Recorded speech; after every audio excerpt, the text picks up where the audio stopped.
I have done countless videos talking about my most expensive Funko Pops, but never have I talked about my most limited edition ones. And these aren't just characters that you could find over at your local Walmart, you really had to hunt for them. So let's get started!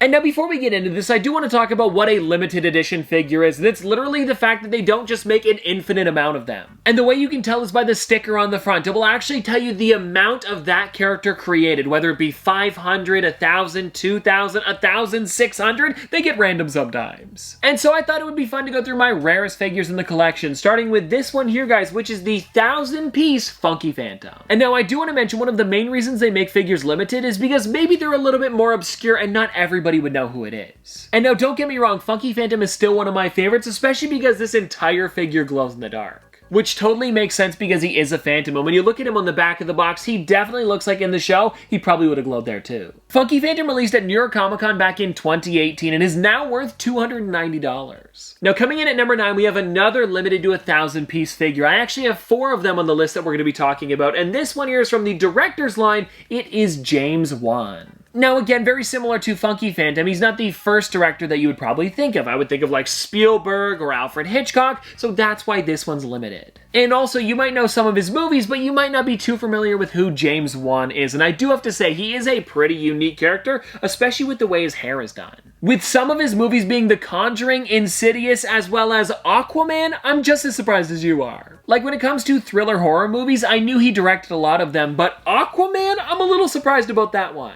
And also on the back, you can see a pretty cool shot of him with a massive camera. I love that they added this. Hold on here, guys. He also directed Furious 7? Since when? Well, now that I know that, guys, I gotta say, I am liking this figure a little bit more. This one also released back in 2018, though, but not at New York Comic Con like Funky Phantom. It was San Diego Comic Con, and this one is worth right around $170. Now at number 8, we have our third figure limited to 1,000 pieces, and this one here is the Copper Chrome Freddy. Now at first, when Funko was making Chrome Pops, it was just like a fun one to come out every once in a while, but then when they finally got to the Freddys here, they had started to make way too many of them. Because you guys might remember, literally every single popular character at the time got a Chrome version of them, and this one here, Freddy Funko, was no exception. I think he got like 8 or 9 different versions. It got a little out of hand. And so this one here isn't that expensive, but it is still cool that it is limited to 1,000 pieces. It's just coming in at around $105, so nothing too crazy. Oh, and funny enough, this one here was also limited to SDCC 2018. Now everybody, we've got one more 1,000-piece figure for today's list, and it is this one right here, guys, coming in at number 7, the Louis Blue Raspberry. I was not able to get this figure when it first released, so I had to get it a little bit later on for way more than what it was originally going for, at about like $200, something right around there. And at the time, this was a lot of money for a figure, and I believe it was also the most I had ever spent on one. I was kind of crazy for doing it. But the problem was, I had every single other Otter Pop, and this one here was the only limited edition one, and everybody really wanted it because of that. So if you wanted to finish off your collection and only had 5 of them, you would be staring at Louis Blue on the back of the box, and he was worth an astronomical amount. A lot of people just went for it, so they wouldn't have to stare at that and be sad every time. And I will say, me buying it early did pay off, because it is now worth $340. Which is, if you do some quick math, $140 more than I spent on it. Oh, and also, for anybody curious, this was exclusive to San Diego Comic-Con 50, their 50th anniversary, which was back in 2019, so that also makes it a little bit more special. Now, this next figure is where stuff gets kind of interesting, because we have one that's limited to 750 pieces in our number 6 spot, but this one here is not worth as much as any of the other ones that we've talked about yet. Actually, funny enough, it is the cheapest figure on the entire list, coming in at $55, and this is the purple Hair Bear from Help, It's the Hair Bear Bunch. And the reason I think that this one is so much cheaper is because it's not a character you need to complete your set. Looking on the back here, you can still get all 3 of the characters that you would want from Help It's the Hair Bear Bunch and wouldn't need to go out of your way to get this purple one. It's a little random. But I do still really enjoy having this one in my collection because of how unique this character is, and only 750 people in the world actually own this. It also kind of reminds me of like an early Blacklight figure. Like this could have been the first one they did, and also this wasn't the only colorway they did for it. I believe there was 2 or 3 others. Oh, and for anybody wondering, this one here was a San Diego Comic-Con exclusive back in 2016. Now, we are halfway through this list, and every other figure that we're going to be talking about is 500 pieces or less, with number 5 being, you guys ready for this? The Foot Soldier. And And now this one here isn't actually the normal TMNT one, it's actually the 8-bit version because Funko was trying that out for a little while and did it with a lot of different licenses. They even gave them their own 8-bit line, and I believe they got up to maybe like 30 or 40 different characters and then just like completely stopped doing it. And I know what some of you guys are probably going to be saying, well, what about the new Stranger Things ones that came out this year? Well, they're not actually new, they just repackaged old ones, and it's still a really cool set. It's just they're not really making any new ones anymore. And I'm guessing it's one of those things that was kind of like a fad for a while, and then they tried it out, and now they're only using it for things that really, really make sense, like the Stranger Things ones. And anyways, enough talking on 8-bit. This one here is still limited to 500 pieces, so it is a crazy figure to have, and this wasn't the only color they made. They made pretty much an entire rainbow, as well as the normal purple foot soldier color, and this one here actually out of all of them is the most expensive. For some reason it's coming in at around $240 when the rest of them are somewhere in the 100 range. I think the lowest one is like maybe around like $90 to $100, something like that.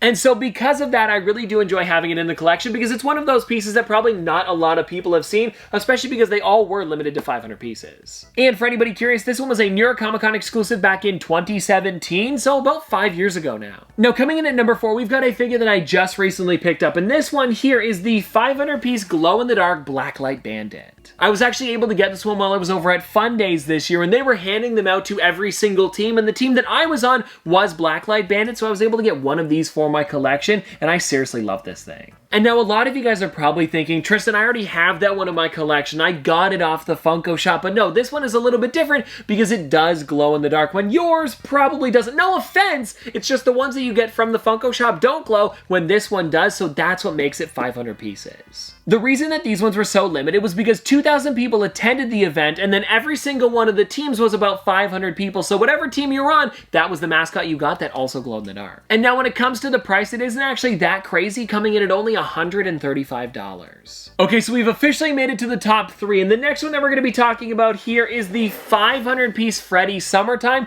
who was also only available at Fun Days this year. The reason that this one was limited to 500 pieces because very similar to the Blacklight Bandit, the only people that got it was the team Blacklight Bandits. The way that it was obtained was through different games played throughout the event. There would be different people that would go on stage versing the other teams, and our team happened to win this one, and I believe it was... ooh, I'm blanking on this. Maybe we screamed the loudest? It was something like that. And so even though this isn't my most limited figure, it is still a crazy, crazy one to have in the collection, and also, it is a pretty expensive one too, coming in at around $370. And like I mentioned earlier, the only way you were able to obtain this was Fun Days 2022. Now, everybody, we are getting into my bigger, more limited figures because I have 2 of them and they happen to be actually the most limited in my collection. With number 2 being this one here, guys, my 480-piece blue Mickey Mouse. This one is a crazy one that I just got recently. I picked it up like maybe last month. It wasn't that long ago. And so I think it's crazy that it is number 2 in my collection. And if you guys want to take a bit of a closer look at it, here it is. Now, taking a bit of a closer look at the sticker, this is how they used to do all of the ones where if you went to the con, this is what it looked like. That tiny little circle, and then usually every year they would change the color of it. So in 2012, it was this maroon color, and if you're wondering, this one was San Diego Comic-Con 2012, like I mentioned, and it was limited to 480 pieces, just a little bit less than 500, but it's still under by 20. And now there is one thing that I do want to mention about this figure, that it's not actually worth a whole lot, because it is just like a different color of Mickey Mouse. There are some that are way more limited, down at like 24 pieces. And those ones are worth thousands and thousands of dollars, when this one here, because it's limited to 480, it's not the rarest one out of all of them, it's only coming in at around 310. Which, don't get me wrong, is still a lot of money, but when I purchased this figure, I thought it was going to be way more than that, so I guess for me, I'm okay with that because I could get it in my collection for way cheaper than I expected, but it's still not worth as much as you would think. And now, everybody, let's get into my most limited figure in the collection. It is this one here, and I feel like a lot of you guys are going to know what it is. It is my metallic Buzz Lightyear, limited to 360 pieces. Like I guess, guys, this figure is just on top for everything because it is my most expensive as well as most limited. It's a pretty crazy one. And I also love the sticker that Funko chose for this one. Instead of just giving it that normal circle, they made it into Mickey ears. I mean, come on, it's perfect. And now what's different about this one versus the normal 9-inch Buzz Lightyear is the fact that this one is metallic, and I gotta say the colors on this thing really do look amazing. And a little fun fact if you guys haven't heard it before, I actually got this one back in, I want to say like 2015 or 2016. It was a gift from my grandfather for Christmas, and he got it for like $50. It was from a damaged box and paint floss sale over on GeminiCollectibles.net, but honestly, taking a look at this figure, I hardly see anything wrong with the box, and I think it's just like a small scuff on the actual figure. It's not a big deal at all. And so to have this figure in my collection and it be the most expensive for this long, it really is nuts. And if you're wondering what the value is on it, let me check here because it's a big number, $1,150. And funny enough, the value on this figure doesn't actually change that often because I feel like almost all 360 of them have gone to a good home or somebody's collection. And so that's probably why it's gotten so expensive, because there are so many Toy Story collectors as well as Disney and Pixar in general. There's probably a lot of people that want this. Oh, and if you guys are wondering where you could have picked this one up, it was San Diego Comic-Con back in 2011, over a decade ago. And well, anyways, guys, there you go. That is everything for today. And please let me know in the comment section below, what was your favorite out of my 10? And I think for me, ooh, this is a tough one. I'm really liking the Freddy Summertime, but then Buzz always has a soft spot in my heart. But anyways, I hope you guys enjoyed. And if you want to see more from me in the future, don't forget to like, comment, subscribe, do all that. But this has been another episode of Top Pops. Popsters, thanks for watching. See you guys tomorrow. Singing low while I pop a bottle off of your chain swinging, clang clang, and it costs a lot. Bitch, I'm always at the guala, yeah, and you are not badass beat. Keep on going till you hit the spot. Whoa, I'm a big bag hunter with the bow. She got a big bed, never drop it low. Mama called me and she happy with the grow. Never ever fall for a party that's a no.